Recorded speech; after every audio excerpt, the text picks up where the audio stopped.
میرا مفتی صاحب سے سوال یہ ہے کہ 12 ربیع الاول دن سنا ہے کہ حضور صلی اللہ علیہ وسلم کی وفات کا بھی دن ہے، تو اس دن خوشی منانی چاہیے یا غم منانا چاہیے؟ محقق قول تو یہی ہے کہ نبی پاک صلی اللہ تعالیٰ علیہ وآلہ وسلم کی تاریخ ولادت بھی 12 ہے اور دنیا سے تشریف لے جانے کی تاریخ بھی 12 ہے۔ صحیح۔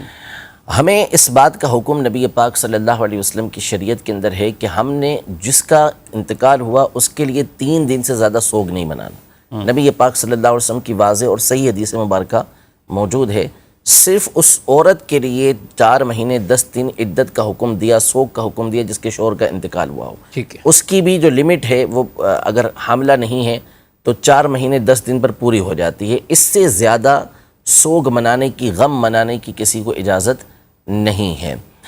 تو اب 12 تاریخ جو ہے نبی پاک صلی اللہ تعالیٰ علیہ وآلہ وسلم کا جب وصال ہوا تو ظاہر ہے کہ 3 دن سے تو بہت لمبا عرصہ گزر چکا، جو غم تھا وہ 3 دن منانے کی اجازت تھی۔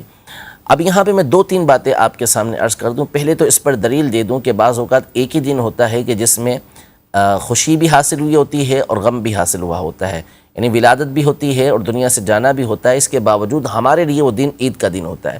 اس کی سب سے بڑی مثال جمعہ کا دن ہے کہ جمعہ کا دن مومنوں کے لیے عید کا دن قرار دیا گیا اور سید الایام قرار دیا گیا، اور اس کی جو مختلف وجوہات بیان کی گئیں حدیث مبارکہ میں نبی پاک صلی اللہ علیہ وسلم نے حضرت آدم علی نبینا و علیہ السلام کے لیے ارشاد فرمایا کہ فیہ خلق آدم، اسی میں حضرت آدم علیہ السلام کی ولادت ہوئی، وفیہ مات، اور اسی میں حضرت آدم علیہ السلام دنیا سے تشریف لے کر گئے۔ تو دونوں ایک ہی دن ہوا، یعنی جمعہ کا دن تھا اسی دن ولادت ہوئی، جمعہ کا دن تھا اسی دن دنیا سے پردہ فرمایا، لیکن اس کے باوجود ہمارے لیے جمعہ کا دن عید کا دن قرار دیا گیا۔ ٹھیک ہے۔ حالانکہ ہمارے جد امجد کی، ہمارے والد کی ظاہر ہے کہ اس دن وفات ہے، لیکن اس کا ہمیں حکم نہیں دیا گیا کہ ہم اس کا غم منائیں۔ ہمیں حکم دیا گیا کہ ہمارے لیے خوشی کا دن ہے، سید الایام ہے، ہماری عید کا دن ہے، فقراء اور غرباء کے لیے حج کا دن ہے۔ تو اب آپ اس سے اندازہ لگا لیں۔ دوسری بات یہ کہ مسئلہ یہ نہیں ہے کہ خوشی یا غم، تو جناب آپ غم منا کے دکھا دیں۔ 12 تاریخ کو جب ہم لوگ جلوس لے کے باہر نکل رہے ہوں تو پھر آپ غم والا لباس پہنیں اور آپ کے آنکھوں سے آنسو بہہ رہے ہوں اور آپ غم مناتے ہوئے روڈوں پہ کھڑے ہو جائیں کہ ہم غم منا رہے ہیں، تو آپ تو ایسا بھی نہیں کرتے۔ تو اس کا مطلب مسئلہ یہ نہیں ہے، مسئلہ کچھ اور ہے۔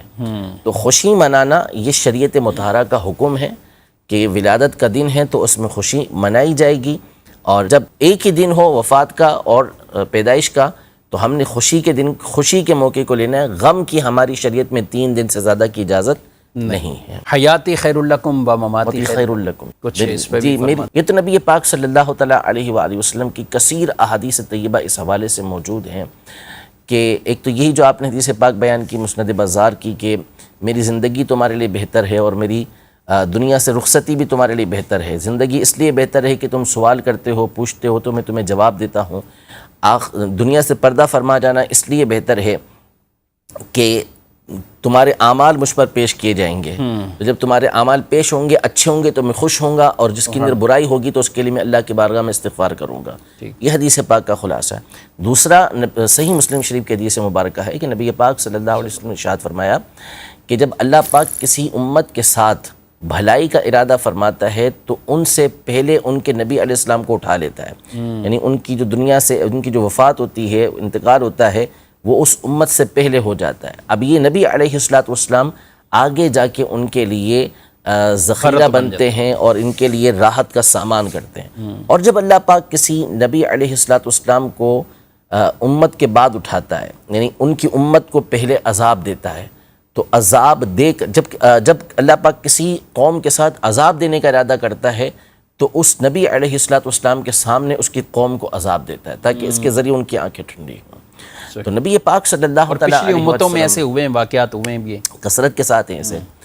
تو نبی علیہ السلام کا دنیا سے پردہ فرمانا بھی آپ علیہ السلام کی احادیث کی روشنی میں ہمارے لیے یہ بہتر تھا کہ نبی پاک صلی اللہ علیہ وسلم نے بالآخر ایک دن دنیا سے تشریف لے جانا تھا، لیکن ظاہر ہے کہ غم کی کیفیت اس وقت طاری تھی جو صحابہ کرام علیہم رضوان کے دور میں ہوئی، لیکن اس کے بعد پھر غم کی کیفیت نہ رہی۔ ورنہ اگر اس بات کو لیا جائے تو یقیناً نبی پاک صلی اللہ علیہ وسلم کا دنیا سے رخصت ہونا یہ ایک ایسا غم ہے کہ ایک لمحہ بھی کسی کو پھر خوشی حاصل نہیں ہونی چاہیے، کہ ہر وقت غم کے اندر ہی بندہ رہے، لیکن اللہ پاک نے اس چیز کا حکم بھی نہیں دیا اور ہمارے دلوں کو اس پر رکھا بھی نہیں ہے۔